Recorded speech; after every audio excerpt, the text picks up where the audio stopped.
السلام عليكم ورحمة الله وبركاته. الحمد لله وكفى وسلام على عباده الذين اصطفى.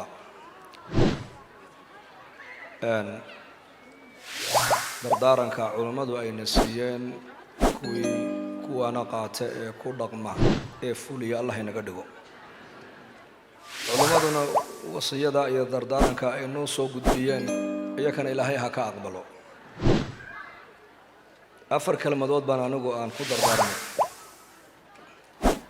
waa dardaarankii Luqmaan oo inankiisa uu kula dardaarmay. laba wuxuu yidhi weligaa ha iloobin, labana ha xasuusan.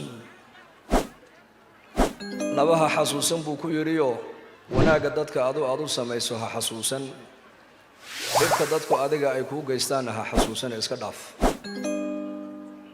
labana ha halmaamin buu ka yidhiyo ilaahay ku abuurayna ha halmaamin, daarta aakhirad u socotana ha iloobin. allahna inagu anfaco. asalaamu calaykum waraxmat ullah.